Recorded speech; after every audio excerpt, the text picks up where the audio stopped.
Selamat pagi Budia. Selamat pagi. Perkenalkan kami dari mahasiswa KWMS Kampus Kota Madiun jurusan Pendidikan Matematika. Di sini kami akan memperkenalkan diri terlebih dahulu. Saya Aprilia, semester 4. Saya Dora. Dan saya Frasi Romi. Ya, kunjungan kami bersama teman-teman ingin melakukan wawancara terkait manajemen pendidikan yang ada di sekolah dengan Budia. Baik. Sebelumnya selamat datang kembali di SMK Negeri Madiun. Kami juga sangat terbuka jika ada yang ingin mungkin ditanyakan, didiskusikan tentang manajemen sekolah. Mungkin nanti juga bisa memberikan masukan pada kami manajemennya dengan keilmuan dia. Semoga bermanfaat hari ini apa yang dilaksanakan. Yang pertama kita nanti akan membahas tentang manajemen dan pembiayaan, keuangan pembiayaan. Kemudian ada manajemen sarana dan prasarana. Kemudian ada manajemen hubungan sekolah dan masyarakat, ini humas, dan manajemen tenaga pendidik, sama manajemen layanan khusus. Nah, pertama kita mau bahas tentang manajemen keuangan dan pembiayaan dulu ya, Budi ya. Boleh. Oke.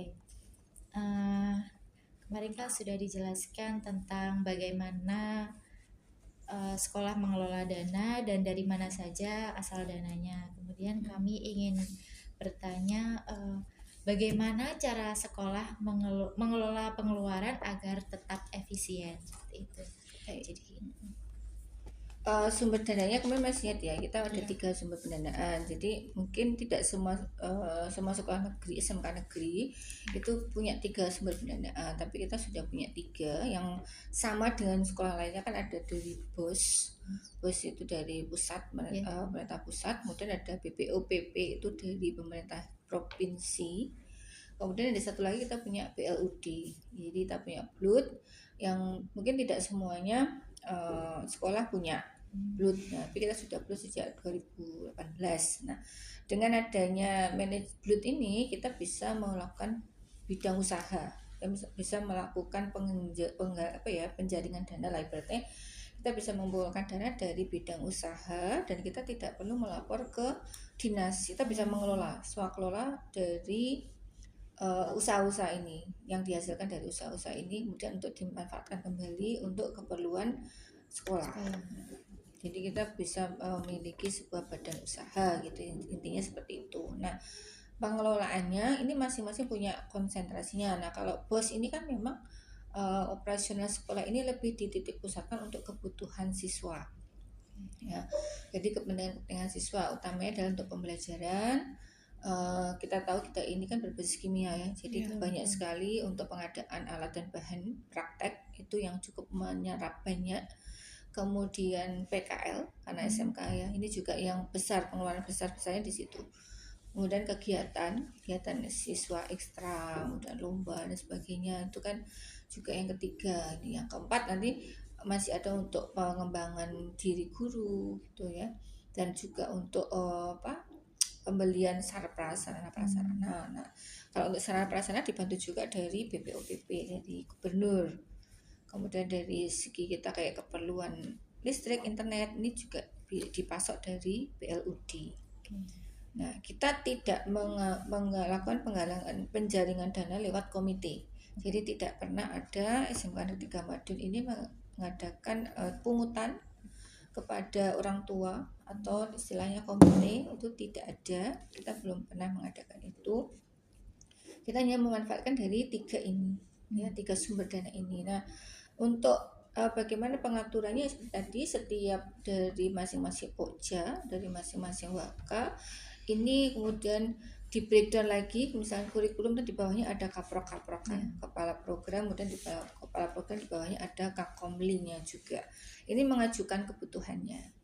Nah, nanti kita mengajukan kebutuhannya berapa, jadi masing-masing pokja ini mengajukan kebutuhannya berapa, nanti akan kita diskusikan, karena pasti kebutuhannya kalau di total kan melebihi dari anggaran ya. Jadi misalnya kita dapatnya hanya sekian, berapa X, kita mungkin kebutuhannya pasti lebih dari itu. Nah, dari situ nanti biasanya kita akan mengadakan rapat untuk menelusur prioritasnya. Jadi kita ambil berdasarkan skala prioritas, mana yang mesti harus didahulukan dan mana yang bisa kita tunda. pengeluarannya, yang mana bisa kita hemat sehingga bisa sesuai dengan budgetnya, sesuai dengan anggaran bos yang diberikan oleh pemerintah. Semua intinya semua bisa berjalan ya, seperti itu. Jadi juga intinya gitu, jadi semua pojok semua ini mengajukan kebutuhannya berapa, dan nanti yang kita gunakan mana yang kita ACC di ACC itu sesuai dengan skala prioritasnya gitu. Yang utamanya kalau itu di bos itu lebih concern untuk siswa pembelajaran, jadi lebih banyak untuk beli alat bahan dan praktek gitu, kemudian PKL untuk kita SPPD mengantar anak ke industri-industri itu kan juga cukup, karena kita berbasis kimia ini tidak bisa PKL di dalam kota ya kan. Kalian juga lulusan kimia ya, mungkin di dalam kota ada sebagian kan jurusan perminyakan, jurusan pemboran, APHP itu masih banyak di dalam kota, tapi yang kimia kan tidak memungkinkan di dalam kota, sehingga ini membutuhkan dana yang cukup besar untuk mengantar dana SPPD-nya. Jadi untuk mengantar PKL keluar kotanya juga cukup banyak, cukup besar gitu. Seperti itu. Berarti dari ketiga dana yang digunakan bisa disimpulkan kalau pos itu yang paling banyak ya Bu yang digunakan. Semuanya prinsipnya hampir, kalau detail jumlah saya tidak lupa ya detail jumlahnya, karena bos sama BPOBP itu berapa besar, hampir mirip-mirip, sekian jumlah itu hampir mirip, memang lebih banyak bos gitu. Cuman peruntukannya, nah memang peruntukannya lebih fokuskan untuk bos ini untuk siswa. Nah BPOBP juga sebenarnya untuk siswa juga, tapi lebih kayak misalkan kita membeli alat modal, misalkan alat-alat yang besar itu alat untuk praktek modal, terus kemudian pemeliharaan ini, jadi untuk fasilitas sekolah ini, pemeliharaan alat-alat yang ada, kemudian kayak ini misalnya kita bikin penghijauan, kita bikin lahan, kayak perbaikan gedung, nah, perbaikan ini apa misalkan jalan di sini paving, nah itu BPP. Intinya kan juga pada akhirnya juga untuk siswa kan, tapi gitu seperti itu. Berarti bos itu lebih ke Pembelajaran ya, pembelajaran siswa, kegiatan siswa itu lebih banyak di situ. Untuk pertanyaan yang kedua terkait manajemen sarana dan prasarana. Bagaimana di sini sekolah itu menangani fasilitas yang belum ada, kayak seperti itu? Menangani fasilitas belum ada maksudnya gimana?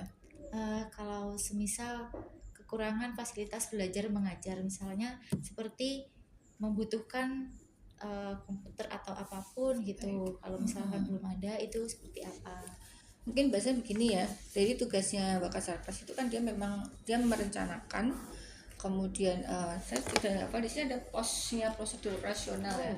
Jadi kita tuh manajemen sekolah kita punya sistem manajemen mutunya yang kemudian di bawahnya di breakdown dengan SOP-nya. Jadi setiap pojok itu punya alur kerja yang sudah pasti ya, jadi yang SOP-nya. Jadi dia mengerjakannya itu berdasarkan apa bagaimana, dan di situ ada semua sudah ada di sini. Dari situ nanti di breakdown lagi untuk formulir administrasinya apa yang dibutuhkan. Nah, ini contoh dari SOP-nya. Jadi misalkan di sarana dia itu kan dia merencanakan apa yang dibutuhkan, kemudian melakukan perawatan.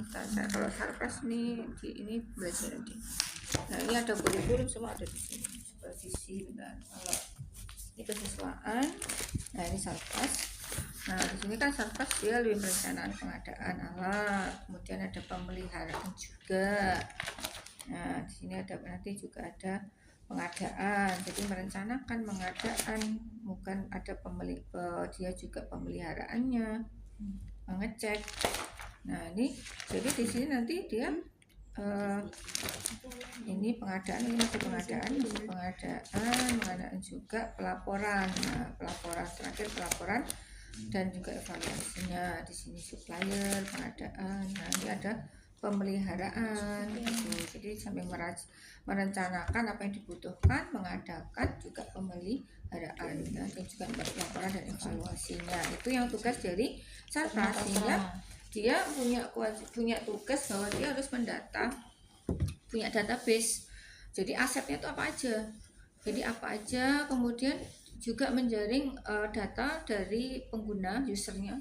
either murid, guru, misalkan guru lapor di kelas ini, oh mejanya kurang di tempat di kelas ini, kita kan moving ya kelasnya, jadi setiap ini beda-beda anak. Nah kadang pada satu kelas dia masih sisa kursinya, tapi nanti kelas yang lain yang lebih banyak kurang. Nah itu nanti pasti akan laporan dan itu akan direkod, data oleh ke Sarpas bahwa ada kebutuhan ini. Mungkin juga ada yang rusak, jadi dia punya database, oh ada kipas angin rusak, oh kamar mandi rusak itu dan sebagainya, dan dia punya database-nya itu. Jadi punya apa yang masih bagus dan apa yang sudah rusak, sisanya banyak. Nah dari situ nanti dia akan melakukan tadi perencanaan pengajuan anggaran, jadi pengadaan kepada RKS tadi ya. Jadi dari dana-dana yang ada itu dia mengajukan kebutuhan. Jadi setiap tahun dia punya RKS membutuhkan alat ini. Mungkin dari untuk bekerja printernya kurang, misalnya untuk yang di TU dan waka-waka ini, atau tempat teman-teman bekerja itu kan juga pasti ada administrasinya juga, ATK, kertas dan sebagainya. Itu kan pasti punya database kebutuhannya berapa. Dia punya database-nya. Dari database-nya itu mana yang lebih urgen, skala prioritas lagi yang untuk diajukan. Juga dari Kakom, Kaprok, semua guru itu pasti akan memberikan data, memberikan kebutuhannya apa. Nah dari situ kemudian dia merencanakan apa yang mau diajukan untuk tahun ini.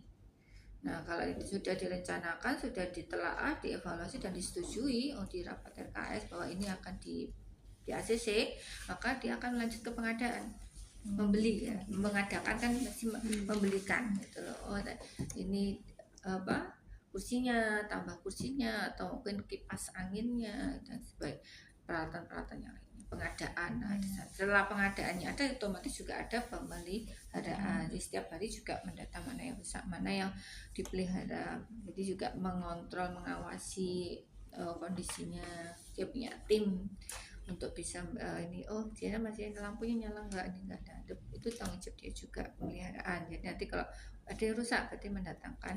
Meskipun ada kerjasama juga, kita punya di TU itu punya juga bagian aset di sini itu juga punya SK dari gubernur. Nah ini juga yang membantu dari Sarpas yang akan membantu pemeliharaan, pendataan aset dan juga pemeliharaannya. Ya seperti itu. Kemudian apakah ada inovasi sarana prasarana yang ingin dikembangkan di SMK 3 Madiun ini? Kalau sarana prasarana yang sudah itu kita biasanya ada bangku-bangku lama ya, kayak dulu contohnya ya. Kita punya meja-meja lama yang sudah direvitalisasi, akhirnya kan tidak terpakai. Banyak yang benar ini didaur ulang, dibikin agak didesain baru gitu, didesain baru, terus kemudian ditambahkan sedikit bentuknya desain, kemudian di reuse, digunakan seperti kayak di atas itu di aula itu kan ada meja-meja, kan di aula untuk rapat dinas itu ada meja-meja kan, itu rata-rata bahannya juga tidak beli baru tapi meja-meja lama yang didaur ulang. Kemudian kalau yang mengantisipasi apa yang kurang itu tadi ya, yang apa yang bisa digunakan kembali ya, digunakan kembali. Kayak yang kita punya aula di depan tuh yang baru, itu juga ornamen di belakangnya juga bentuknya kayak kayu-kayu bekas yang ditata-tata ya, nah itu juga ini hasil juga mungkin barang-barang yang lama, karena kalau udah lama itu kan kita punya masa guna ya, jadi ada beberapa tahun masa gunanya itu yang secara administrasi memang harus dimusnahkan, sudah tidak punya layak guna gitu. Nah tapi kita karena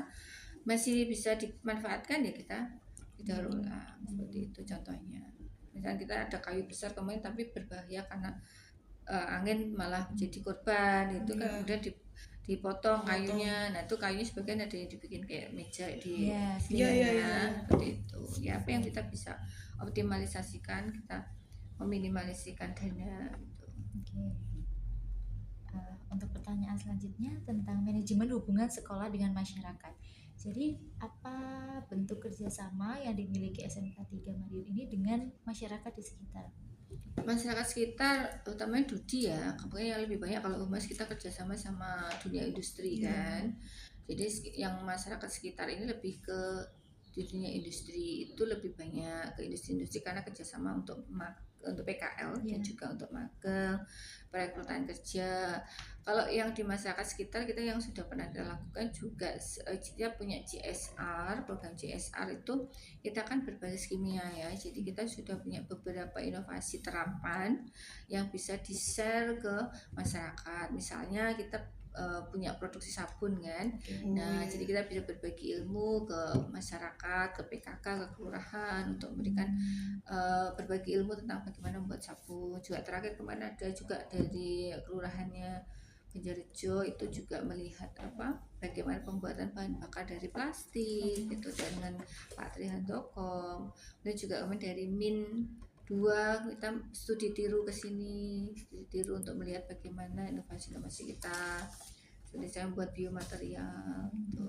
Kita berbagi ilmu di situ, membantu yang apa yang bisa dibantu dari kebutuhan masyarakat sekitar apa. Nah, kita berusaha ini juga kerjasama dalam bentuk itu. Kalau boleh tahu tadi Bu Dia menyampaikan CSR itu CSR. apa? Ya. Nah, CSR-nya kita hanya punyanya kan ilmu ya. Iya. Kita tidak punya dana karena dananya sudah terploting gitu, sudah tidak bisa digunakan untuk hal lain gitu.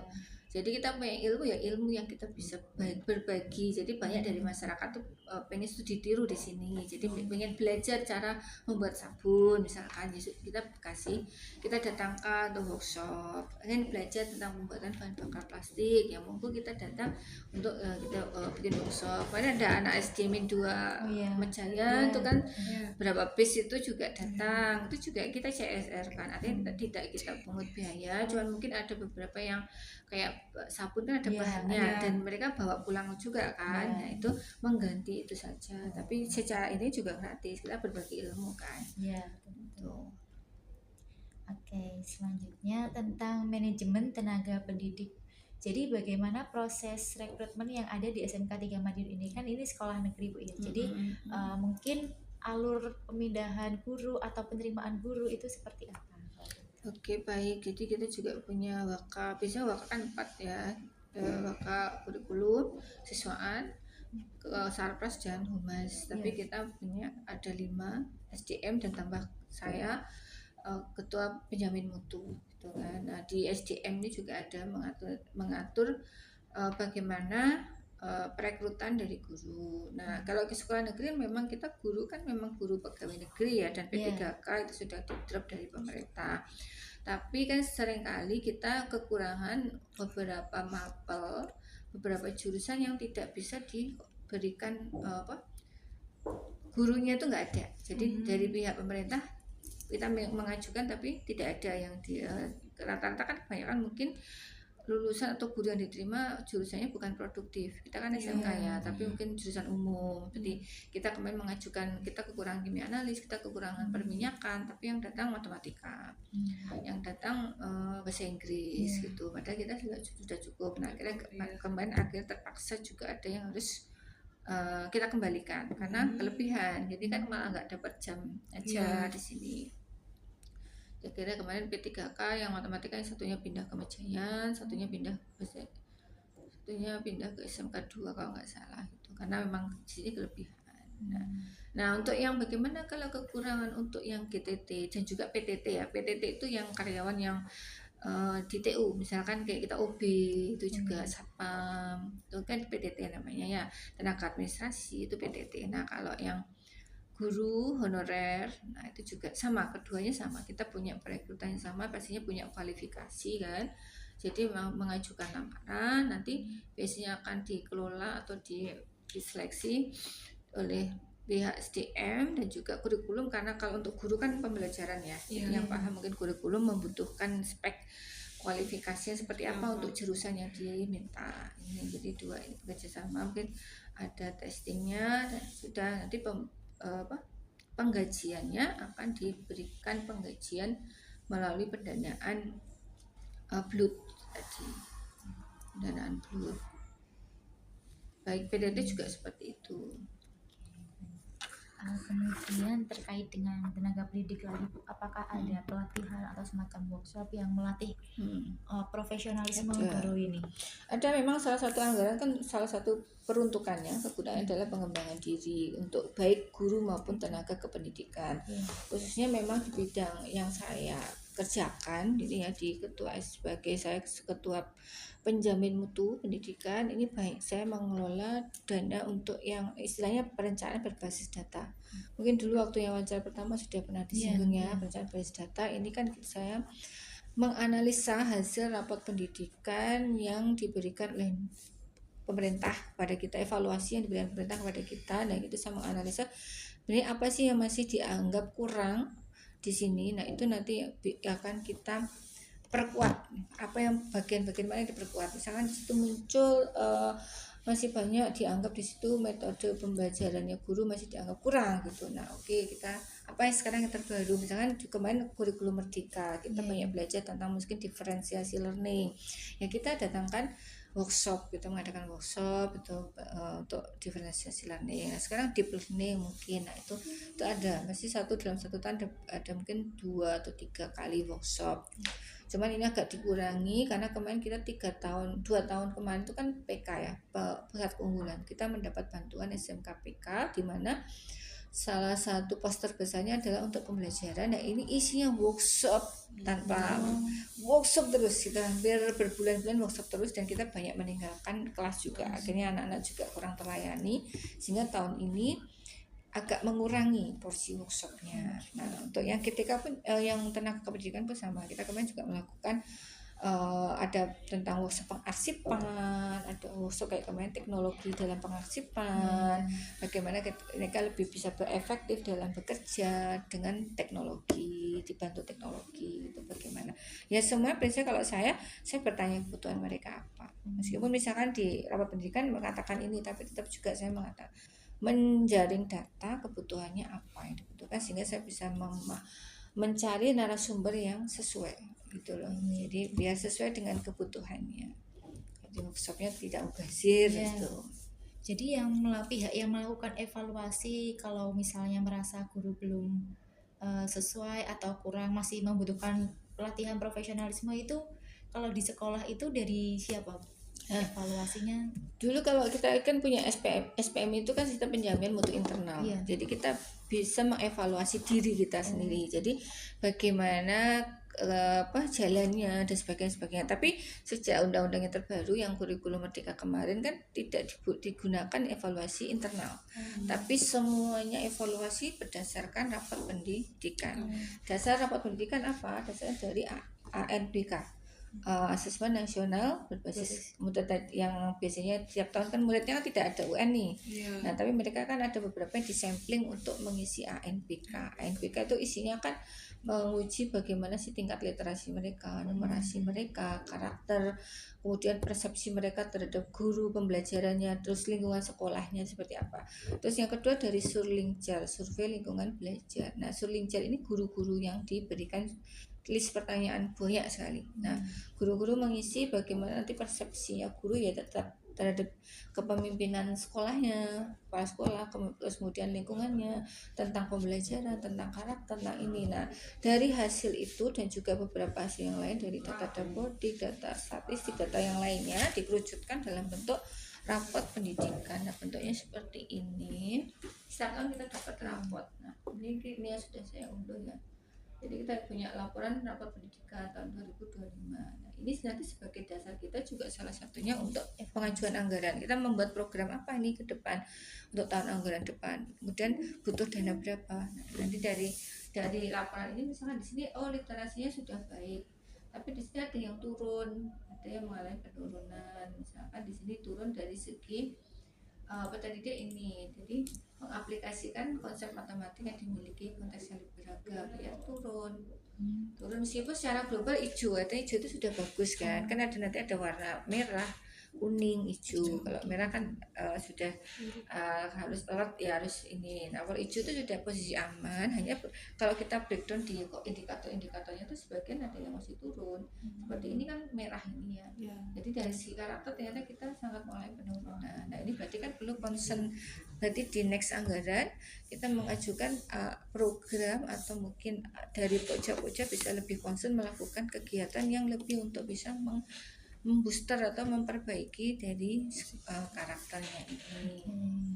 Dari segi karakter, jadi melakukan kegiatan-kegiatan yang bisa ada penanaman atau pembiasaan untuk peningkatan karakter anak ini. Nah, ini juga ada beberapa yang masih belum ini kan penyerapan lulusannya tidak tersedia. Nah, ini yang masih ada yang sedang masa tunggu bekerja. Nah, ini rata-rata masa tunggunya belum tersedia data. Nah ini kan secara administrasi kurang, harusnya ada datanya.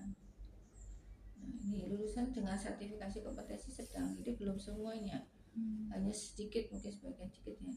Berarti ini kualitas pembelajaran turun, manajemen kelas turun, dukungan psikologis, metode pembelajaran turun. Nah, ini kan berarti pembelajaran menunjukkan kualitas optimal, ini suasana kelas yang kondusif, ini berarti belum terpenuhi, masih turun.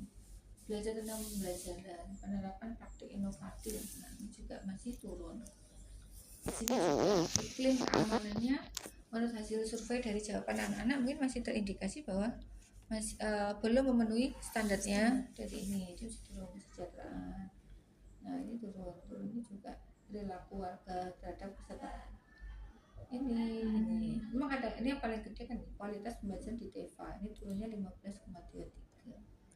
Padahal kita SMKPK kemarin kan, jadi kan ada pertanyaan besar. Keahlian guru dan selaras dengan dunia kerja ini turun. Sekian merah. Nah, itu nanti akan kita breakdown untuk gini, kita membuat lembar kerja tahunan RKT. Nah, RKT ini kan ada yang bisa menggunakan anggaran, ada yang tidak perlu anggaran. Misalkan pembiasaan karakter anak kita biasakan, misalkan ngaji bareng kan nggak perlu biaya itu. Nah, tapi kita bisa breakdown. Nanti di RKT ini yang berbiaya kita breakdown ke yang butuh biaya yang di Arkas kita ajukan nanti untuk negara untuk diajukan sebagai program yang berbiaya. Nah seperti itulah modelnya dari evaluasi kita seperti itu. Berarti pakai rapor pendidikan ya, namanya perencanaan berbasis data. Kemudian selanjutnya dari manajemen layanan khusus, yang dimaksudkan layanan khusus di sini itu seperti perpustakaan, lab komputer, itu apa saja yang dimiliki oleh SMK 3 Madiun? Kita punya perpustakaan ada kan, laboratoriumnya juga, komputer juga ada, kemudian UPJ itu juga ada. UPJ itu layanan jasa ya, kayak operasi toko gitu masuk nggak? Masuk ya. Terus kalau untuk siswa apa ya, yang khusus ya mungkin perpus. Yang selain itu apa? Ekstra bukan ya? Ekstra ya mungkin masuk ke ekstrakurikuler bisa masuk. Kalau layanan khusus yang tidak untuk siswa, lain-lainnya biasanya kita punya jasa pengujian. Nah, jasa pengujian. Jadi misalkan ada mahasiswa atau siswa lain mengujikan kandungan apa gitu, atau dari industri. Nah, itu kan juga kita punya jasa uji, itu juga ada. Tapi kalau untuk siswa sepertinya hanya ya perpus, kemudian lab komputer. Kita punya 2 yang masih fungsional, yang masih full dipakai, 2. Iya, karena kan secara ada standar SOP K3-nya ada ya. Jadi keamanan sebenarnya kalau yang paling aman ya masih di lantai 3. Ada ada teralisnya, jendelanya, kemudian ya dari segi ininya keamanan lebih aman di lantai 3. Kalau di lantai bawah kemarin di lantai 2 itu belum ada yang memenuhi ruangnya yang standar untuk keamanan komputer gitu. Jadi manajemennya ya mereka juga langsung di bawah kepala sekolah ya. Jadi sudah dikelola dan masing-masing punya koordinatornya, punya penanggung jawabnya. Nah kalau yang perpustakaan memang koordinatornya dari guru, tapi ada pengelola petugasnya itu masuk ke PTT. Jadi pegawai tidak tetap yang mereka lulusan perpustakaan juga. S1 perpustakaan. Jadi nggak ada kayak WK yang khusus mengurus layanan khusus. Kalau layanan khusus langsung di bawah kepala sekolah. Tapi kalau misalnya pembagian personelnya atau apa ya mungkin bisa di SDM, tapi intinya saling berkolaborasi ya, saling bekerja sama, sehingga misalnya kayak dia memiliki kebutuhan Satpras, berarti berkoordinasi dengan Satpras itu. Sudah sekian saja Budia. Sama-sama. Sudah mencakup semuanya yang tentang manajemen keuangan dan pembiayaan, manajemen sarana prasarana, humas, tenaga pendidik, sama layanan khusus. Ya, ada lagi. Itu saja dari kami. Mengucapkan terima kasih banyak sudah meluangkan waktunya Budia dan membantu kami untuk bisa menyelesaikan tugas mata kuliah manajemen berbasis sekolah ini. Siap ya, terima kasih juga atas kedatangannya. Ditunggu juga ini ide-ide baru dari generasi yang masih fresh ini kan, nah kan mungkin alamnya kan sudah baru, sudah banyak hutan. Mungkin dulu selama jadi murid juga ngerasain pengen ini, pengen itu, pengen ini. Mungkin bisa memberikan ide juga ya. Dengan ilmu-ilmunya juga yang terbaru ini, ilmu yang terupdate ini juga nanti bisa saling bersinergi. Jadi kita terbuka sekali untuk kerjasama. Kita terbuka sekali kalau juga misalnya kita membuat inovasi bersama. Jadi kita saling memperbaiki gitu ya, untuk biar ini lebih ke depannya layanan pendidikan ini jadi lebih baik seperti apa.